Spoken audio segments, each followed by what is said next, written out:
Well, what else did Jesus teach us about the Holy Spirit? Over in John chapter 16, verse 7, Jesus said, "But I tell you the truth, it is to your advantage that I go away. For if I do not go away, the Helper, the Parakletos, will not come to you. But if I go, I will send him to you." So remember what was so special about them, that Jesus sent the Holy Spirit to them? It was simply this, that they made a decision to believe that Jesus' words are true, and that they were going to try their best to live by those words, try their best to follow Jesus. And they followed Jesus like children. And children need help. I still need help today. Children need help. And Jesus sent them the Holy Spirit to help them. And he sent the Holy Spirit to help you and me as well. Now here's three things that the Holy Spirit reveals to us. The Holy Spirit teaches us. In fact, you could look at this as here is a biblical world view in these verses right here. This is the way we should think about life. In verse 8 it says, "And he, the Holy Spirit, when he comes, he will convict the world." And that word convict means to reveal it, to expose it, to bring it to light. He's going to convict the world concerning sin and righteousness and judgment. Concerning sin, because they do not believe in me. Not believing in Jesus is the ultimate sin. You think about all the heinous things that we humans do to each other, but those are only symptoms of this one sin. And the ultimate sin is rejecting Jesus Christ. And when a person rejects Jesus Christ, then the door is open for the demons to come in and cause you to do anything that might come to your mind. The next thing he teaches us is about righteousness. And concerning righteousness, because I go to the Father, and you no longer see me. In other words, what Jesus is saying is, because my words are true, that's why I am right. Jesus said that he would be arrested, and that he would be crucified, and that he would rise from the grave, and then he would ascend back into heaven. And guess what? That's exactly what happened. Exactly what happened. Jesus was often accused by scribes and Pharisees as being a liar, as being a blasphemer. But his resurrection and ascension proved that his words are true. He truly is the Son of God. Jesus is the righteous one. And then thirdly, there's a judgment that happens.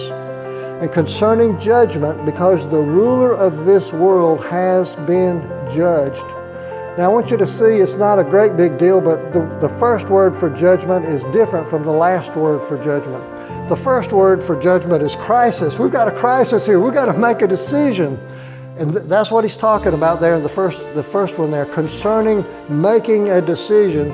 And who are we making a decision between? We're making a decision between Jesus or a decision between Satan.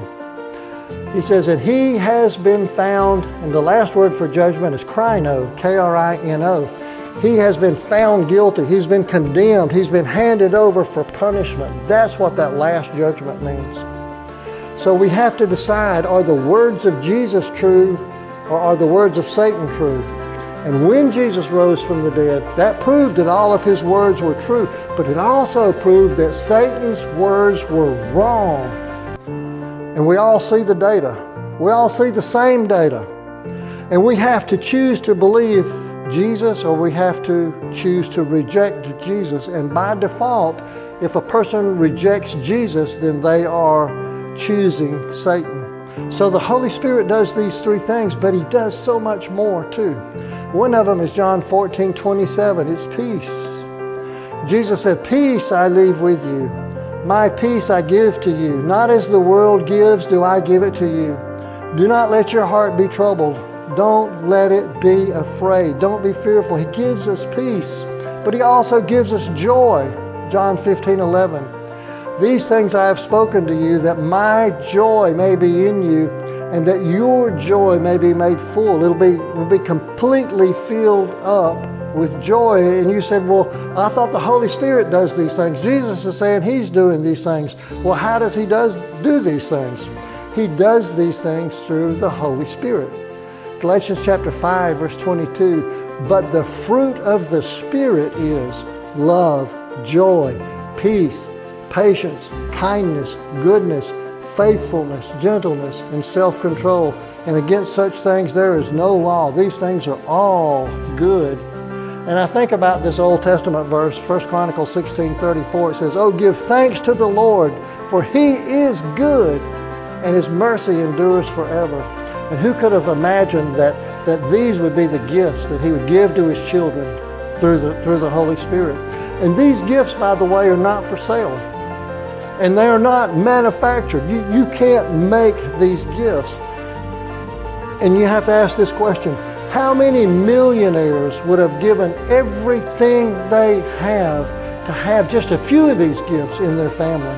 To have a few of these gifts. But these gifts are only for believers. They are only for God's children